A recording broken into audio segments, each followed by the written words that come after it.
Assalamualaikum warahmatullahi wabarakatuh. Perkenalkan, nama saya Novia Anggriani. Saya merupakan salah satu dosen program studi S1 Teknologi Pangan Fakultas Sains dan Teknologi Universitas Nasional Karangturi, Semarang. Saya bergabung di Universitas Nasional Karangturi sejak tahun 2019 dengan bidang keilmuan rekayasa proses pangan, khususnya adalah analisa sensori pangan. Pada kesempatan ini, saya akan memaparkan mata kuliah yang saya ampu, yaitu analisa sensori pangan, yang merupakan mata kuliah dasar dengan bobot 2 SKS. Mata kuliah wajib semester 2 ini akan membahas tentang sifat sensori bahan pangan, faktor yang mempengaruhi respons sensori, sarana analisis sensori, berbagai tipe analisis sensori, dan pengolahan data secara statistik.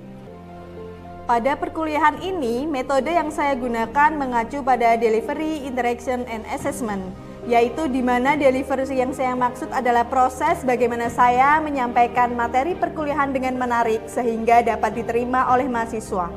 Materi saya disajikan mengacu pada capaian pembelajaran lulusan yang dibebankan pada mata kuliah meliputi sikap, pengetahuan, keterampilan umum, dan keterampilan khusus. Dari capaian pembelajaran lulusan ini selanjutnya diturunkan ke capaian pembelajaran mata kuliah.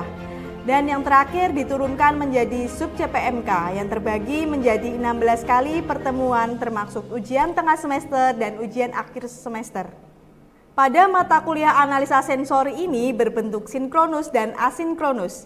CPMK pada mata kuliah analisa sensori diantaranya adalah yang pertama, mahasiswa mempunyai wawasan tentang uji sensori dan aplikasinya di penelitian dan industri pangan.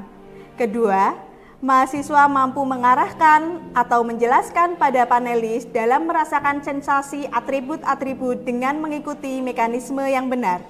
Ketiga, mahasiswa mampu mengarahkan atau menjelaskan pada panelis dalam menilai atribut-atribut sensoris dengan sesuai dengan sensasi yang dirasakan. Keempat, mahasiswa mempunyai etika dalam melakukan uji sensori yang memenuhi syarat good practice for sensory evaluation. Kelima, mahasiswa mampu memilih metode pengujian sesuai dengan tujuan yang spesifik. Dan yang terakhir, mahasiswa mampu menyusun kuesioner untuk merancang customer and acceptance test.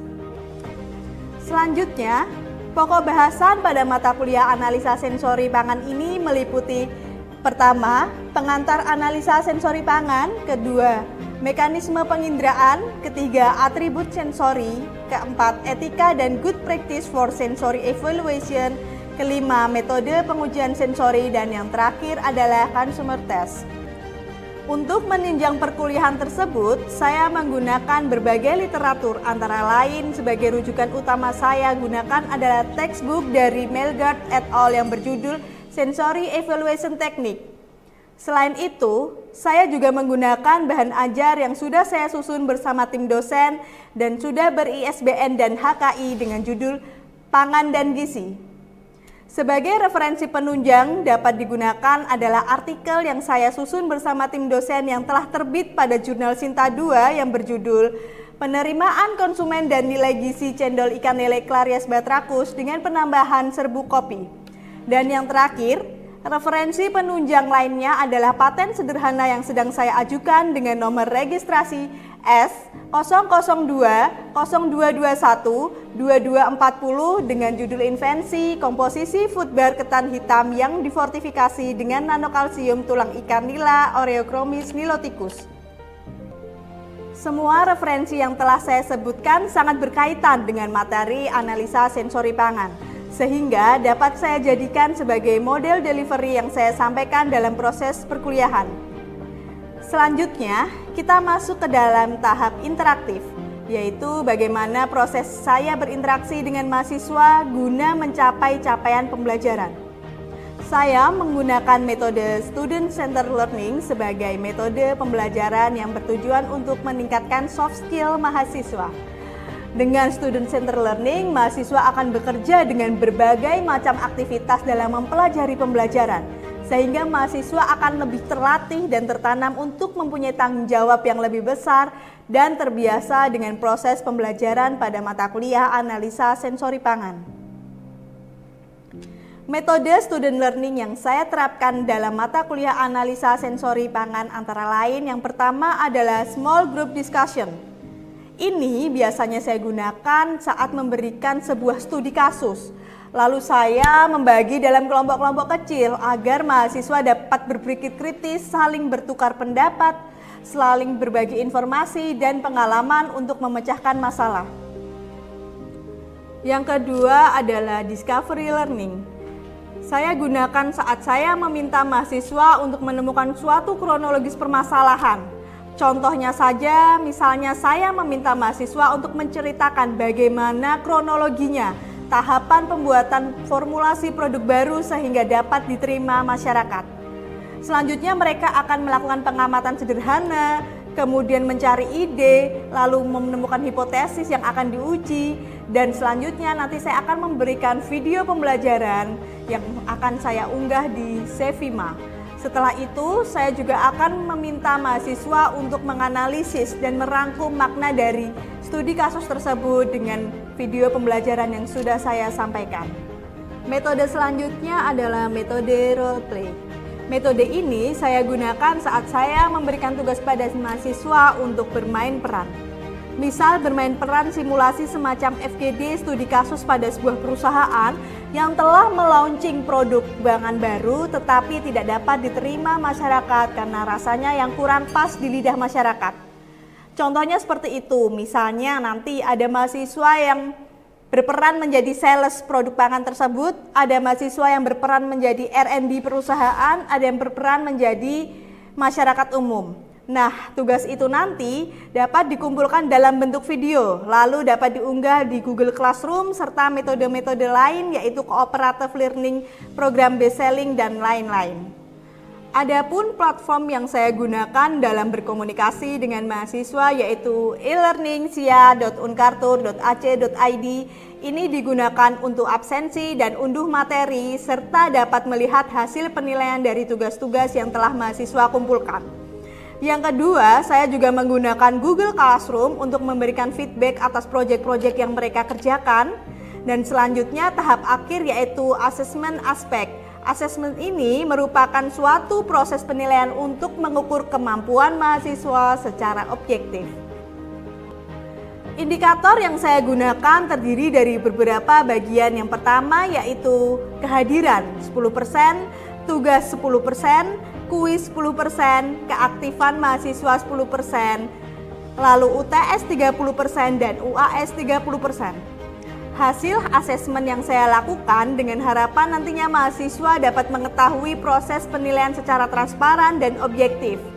Sebagai penutup, itulah tadi tahapan yang saya terapkan dalam proses pembelajaran mata kuliah analisis sensori pangan. Dalam bentuk DIA yaitu Delivery Interaction and Assessment. Selanjutnya saya akan menampilkan proses pembelajaran di kelas secara luring. Selamat menyaksikan. Assalamualaikum warahmatullahi wabarakatuh. Selamat siang teman-teman semuanya. Selamat siang, Bu. Oke, gimana kabarnya hari ini? Sehat semua? Oke, nah jadi ini memasuki minggu kedua pertemuan analisa sensori. Nah, minggu lalu, minggu pertama, kita sudah sepakati bersama ya teman-teman untuk kontrak perkuliahan. Nah, sebelum masuk ke minggu kedua ini, yaitu tentang atribut sensori, saya pengen nih mengajak teman-teman merefresh ulang materi yang lalu. Kira-kira masih ada yang ingat nggak sih kenapa kok kita sebagai mahasiswa teknologi pangan itu harus belajar analisa sensori? Siapa yang mau coba menjawab? Silahkan. Saya, Bu, izin menjawab. Ya, gimana? Jadi kenapa mahasiswa TP itu perlu mempelajari analisa sensori? Karena untuk mengukur, menganalisa, dan melatih dengan menggunakan indera manusia yang meliputi tekstur, penampakan, aroma, rasa, dari suatu produk itu sendiri untuk menciptakan produk agar dapat diterima oleh masyarakat.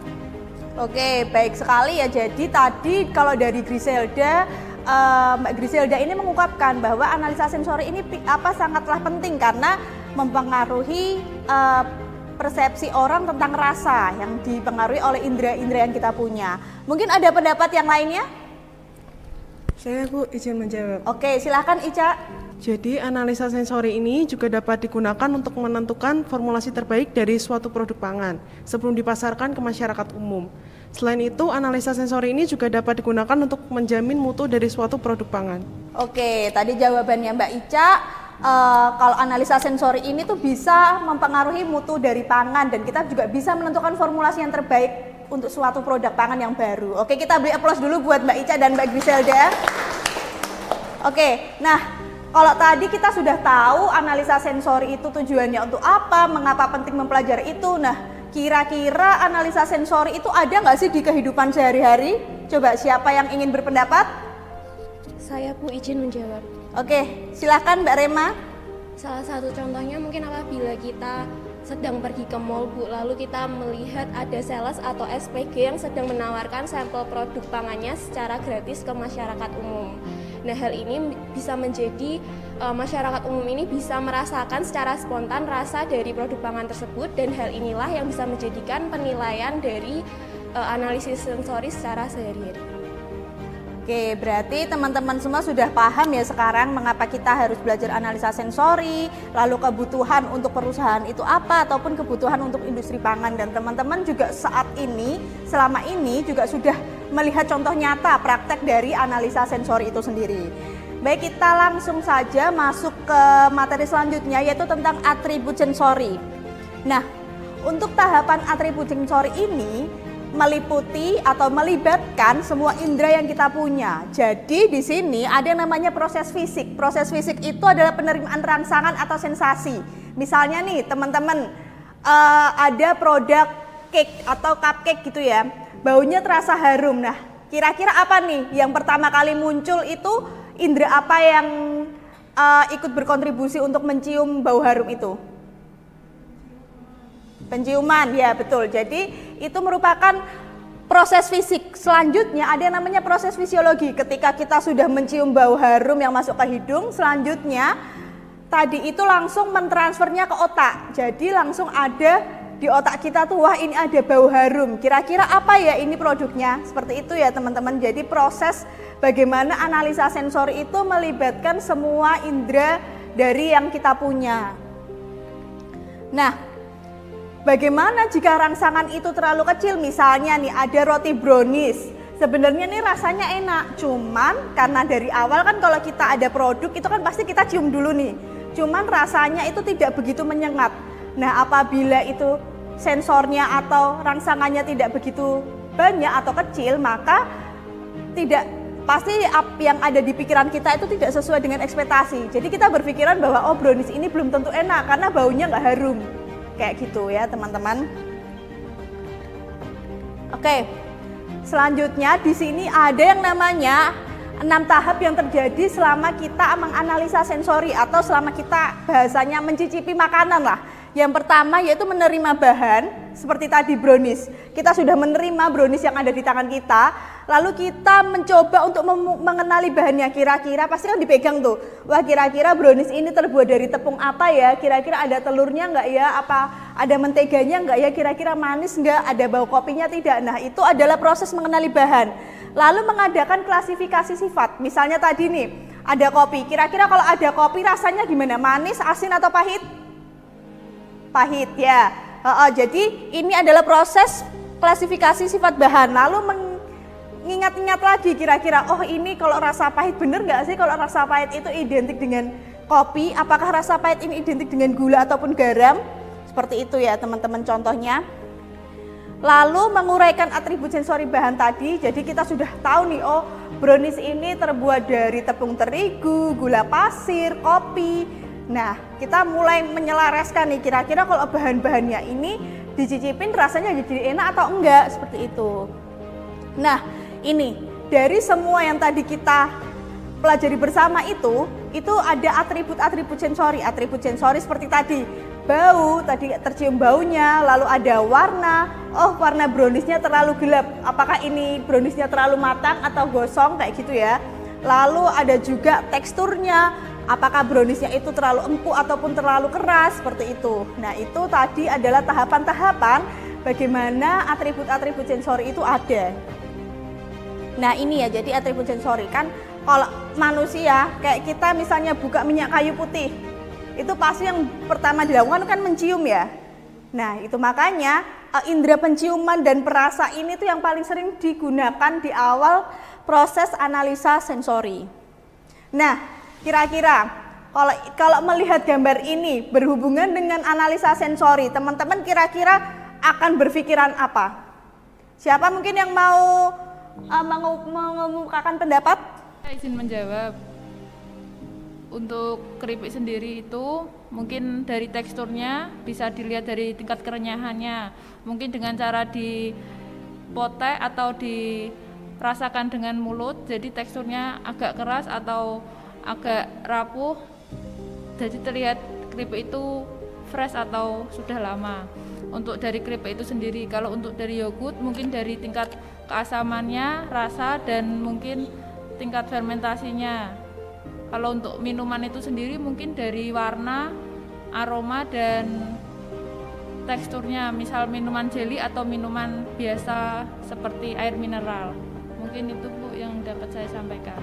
Oke, jadi Mbak Irma tadi sudah mengumpulkan pendapat bahwa ini tadi keripik itu secara analisa sensori pengujiannya dengan cara dipotek ataupun dirasakan lewat mulut. Lebih ke spesifik teksturnya. Lalu untuk yogurt juga bisa kekentalannya ataupun teksturnya, ataupun ada rasa asam ataupun manis seperti itu. Lalu ini jelly tadi contohnya adalah minuman jelly. Nah, di sini berarti Mbak Irma ini sudah paham bahwa ternyata produk-produk yang kita rasakan selama ini itu adalah salah satu penerapan dari materi analisa sensori. Nah, di sini sudah saya jelaskan bahwa ada beberapa jenis produk. Kita tahu kan bahwa ada produk padat, cair, lalu ada juga semi padat. Di situ tadi ada keripik, itu termasuk dalam padat. Lalu untuk produk cair misalnya yogurt, air mineral seperti itu atau minuman kemasan, dan selanjutnya adalah ada yang namanya produk semi padat yaitu jelly karena kekenyalannya yang berbeda. Di sini sudah dijelaskan bahwa ada atribut sensorinya. Atributnya apa saja? Ada warna, tekstur, rasa seperti itu. Lalu ada juga caranya untuk mendeteksi bagaimana atribut itu bisa muncul seperti dimakan, lalu dicium ataupun misalnya diraba seperti itu. Nah, selanjutnya ini adalah atribut kenampakan. Kalau atribut kenampakan ini contohnya misalnya adalah bentuk dan ukuran. Nah, bentuk dan ukuran ini teman-teman pasti sudah paham ya. Kalau kerupuk bentuknya adalah lingkaran, ukurannya sedang seperti itu. Kalau misalnya bakso bentuknya juga bulat lingkaran, ukurannya kecil seperti itu. Itu adalah salah satu contoh atribut dari kenampakan. Nih, ada juga bentuk lonjong, bentuk-bentuk yang lain mungkin teman-teman sudah sangat familiar untuk atribut itu. Selanjutnya ada warna. Warna yang biasa kita lihat di sini, apakah ada yang buta warna? Tidak ada ya. Nah, kalau tidak buta warna berarti bisa membedakan biasanya antara warna hijau dengan biru. Nah, itu sangat mirip ya. Jadi sehingga kalau misalnya melakukan analisa sensori itu biasanya nanti disetting bagaimana caranya warnanya itu bisa kontras. Jadi enggak mirip-mirip seperti itu. Nah, selanjutnya ada yang namanya sifat permukaan. Apakah itu halus ataupun itu kasar? Nah, itu contohnya sifat permukaan. Misalnya pada keju. Keju itu memiliki sifat permukaan yang halus, biasanya diraba dengan tangan seperti itu. Lalu di sini ada yang namanya flavor. Kalau flavor mungkin teman-teman asing ya. Kalau kita bicara tentang indera pengecapan, nah, tahu semua ya indera pengecapan lidah. Nah, di situ adalah indera yang berperan penting dalam flavor di situ. Di sini flavor ini, di sini ada yang masih ingat pelajaran anak SD tentang bagian-bagian lidah? Ada yang masih ingat kah? Masih ingat? Coba Mbak ingin menjelaskan atau ingin menceritakan dulu waktu SD itu gimana sih belajar tentang bagian-bagian lidah? Untuk bagian-bagian lidah, seingat saya itu di bagian ujung paling depan itu rasa manis, kemudian di belakangnya ada rasa asin, disusul dengan rasa asam, dan yang paling belakang itu ada rasa pahit, Bu. Oke, tepuk tangan dulu untuk Mbak Laven yang telah memberikan asumsinya tentang lidah tadi ya. Jadi waktu SD kita sudah belajar lidah ya teman-teman, di mana ada yang namanya rasa asin, rasa pahit, rasa manis, dan rasa asam. Nah ini lidah kita ini ternyata juga memiliki nilai yang tinggi. Dalam artian adalah lidah kita ini yang paling bekerja terhadap analisa sensori seperti itu. Baik, mungkin sampai sini yang bisa saya diskusikan bersama teman-teman semua. Mungkin ada yang ingin bertanya, apakah ada yang masih bingung? Izin bertanya, Oke, Bu. silahkan Mbak. Jika salah satu indera kita mengalami gangguan, misalnya seperti terkena flu, apakah masih bisa dilaksanakan analisa sensori? Oke, ini pertanyaan yang sangat bagus ya. Jadi misalnya nih kita sedang terkena flu, kita sedang terkena batuk, kita sedang demam, ataupun kita sedang terkena COVID nih. Kira-kira bisa nggak kita melakukan analisa sensori menurut teman-teman? Oh, ada yang bisa, ada yang enggak ya. Jadi masing-masing punya pendapat ya. Oke, kalau misalnya dilihat dari sudut pandang panelis yang tidak terlatih, misalnya tadi seperti mbak-mbak SPG nih, mbak-mbak kita ke mall nih, lalu ada mbak-mbak SPG, Mbak, Mas ini kopinya silahkan dicoba. Nah itu salah satu proses analisa sensori. Apabila kita yang datang mencicipi kopi itu, kita termasuk dalam panelis tidak terlatih, maka itu bisa dilakukan analisa sensori. Tapi minusnya apa? Minusnya tadi seperti yang awal saya jelaskan tadi, apabila rangsangan yang masuk itu tidak maksimal, maka rasa ataupun penilaian sensori itu pun juga tidak sesuai dengan ekspektasi. Jadi misalnya nih tadi, Mbak Ica sedang flu, tetapi ketika di mall ditawari produk es krim, pasti di lidah rasanya pahit kan?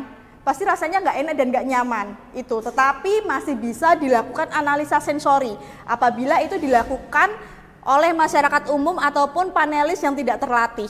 Tetapi kalau kita bicara di industri pangan dengan panelis terlatih, misalnya nih, teman-teman ada yang bekerja di perusahaan kopi yang biasanya cupping. Kalau analisa sensori di kopi itu namanya cupping. Jadi dia kerjaannya menghirup bau kopi, apakah ini kopinya tingkat kematangannya bagaimana, lalu rasanya bagaimana. Nah, apabila dia sedang sakit, maka dia tidak boleh melakukan analisa sensori. Karena apa? Karena R&D perusahaan itu punya kualitas, punya ketentuan, punya SOP sendiri untuk analisa sensori.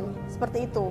Jadi kalau teman-teman tadi menjawab bisa, benar juga. Kalau teman-teman menjawab enggak, itu juga benar juga. Karena ada dua sisi, antara panelis yang terlatih dan panelis yang tidak terlatih. Seperti itu ya teman-teman. Lalu mungkin ada lagi yang ingin bertanya? Oke, silahkan Felicia. Jika kita ingin melakukan analisa sensori, apakah kita perlu mengetahui dulu komposisi bahannya?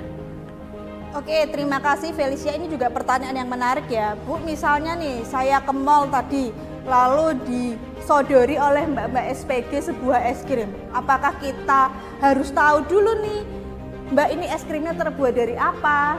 Mbak ini apakah ada bahan-bahan yang berbahaya? Seperti itu kan ya teman-teman. Kalau misalnya itu kalian adalah tadi panelis yang tidak terlatih, kalian diperbolehkan untuk mengkonfirmasi. Karena itu adalah hak konsumen. Jadi misalnya nih, ketika kalian mencium aroma saja misalnya, mencium aroma tetapi kok rasanya kok enggak pas, kalian tidak nyaman lah, kalian boleh mengkonfirmasi, Mbak ini kira-kira bahannya apa aja ya, sambil basa-basi, itu enggak masalah, seperti itu. Jadi memang kalau misalnya untuk panelis tidak terlatih itu, kita juga bisa mengkonfirmasi kalau bahan-bahannya itu terbuat dari apa saja, seperti itu, untuk menghindari hal yang tidak diinginkan, misalnya tidak kenyamanan, seperti itu. Mungkin di sini ada yang mau bertanya lagi teman-teman? Oke, silahkan. Saya mau bertanya Bu, apakah jika memiliki alergi pada bahan pangan tertentu tetap bisa melakukan uji sensori? Oke, terima kasih atas pertanyaannya. Ini pertanyaan yang sangat masuk akal juga ya teman-teman. Jadi Bu, misalnya nih Bu, saya alergi ikan. Kira-kira apakah saya diperbolehkan untuk melakukan analisa sensori? Nah, kalau ini saya bicara di ranahnya penelitian ya. Jadi kalau teman-teman TP ini nanti kalau sedang skripsi, itu nanti akan ada yang namanya uji sensori terlebih dahulu. Jadi sebelum teman-teman ini menguji kimia, komposisi kimianya, kandungan gizinya, teman-teman diwajibkan untuk analisa sensori dulu. Nah, di analisa sensori pada penelitian itu biasanya si peneliti itu memberikan lembar persetujuan. Jadi menjelaskan bahwa penelitian ini memiliki bahan-bahan ingredientnya apa saja, tidak mengandung alergen, kayak seperti itu. Nah, kalau itu ranahnya di penelitian, maka apabila alergi, nanti teman-teman bisa melihatnya pada saat pendaftaran sebagai panelis. Oh, ini bahan-bahannya ada, kan itu dijelaskan ya bahan-bahannya. Oh, ada bahan-bahan, nggak ada bahan ikan. Oh, jadi aku bisa ini ikut analisa sensori. Tapi apabila itu mengandung bahan-bahan alergen yang teman-teman itu alergi, maka teman-teman juga nggak bisa mengikuti analisa sensori. Karena sekali lagi bahwa yang namanya analisa sensori, yang namanya kita makan, kita mencicipi, itu kan bagaimana caranya agar makanan itu bisa berfungsi untuk tubuh, menjaga kesehatan, tidak malah menimbulkan racun. Seperti itu. Jadi bisa dipahami ya sampai sini. Oke, kita beri aplaus dulu untuk 3 penanya hari ini. Oke, setelah dari tadi kita berdiskusi mengenai analisa sensori, kita kira-kira ada nggak sih teman-teman yang pengen menyimpulkan pertemuan hari ini itu apa saja? Saya Bu, saya mau menyimpulkan tentang materi hari ini mengenai analisa sensori. Jadi analisa sensori ini ternyata penting banget untuk menciptakan suatu produk, mulai dari flavor, mulai dari kenampakan, rasa, dan sebagainya. Nah, dalam analisa sensori ini kan juga ada panelis terlatih dan juga tidak terlatih. Nah, untuk panelis terlatih ini memang dibutuhkan keahlian khusus dalam hal tersebut, sedangkan panelis tidak terlatih ini dapat menggunakan masyarakat umum sebagai panelisnya.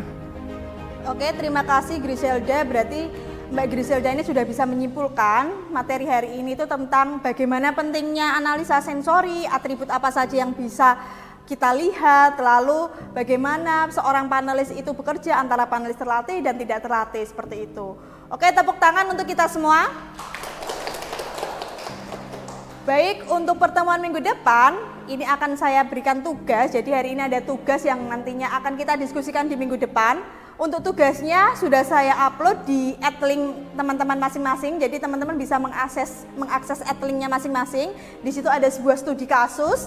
Nanti minggu depan kita akan membentuk kelompok untuk membicarakan studi kasus yang sudah saya upload di @link masing-masing.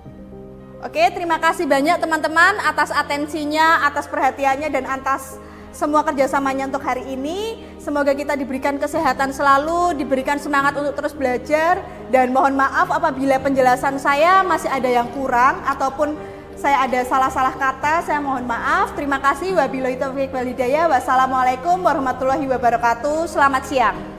Selamat siang Bu, terima kasih. Terima kasih telah menonton video pembelajaran ini. Wassalamualaikum warahmatullahi wabarakatuh.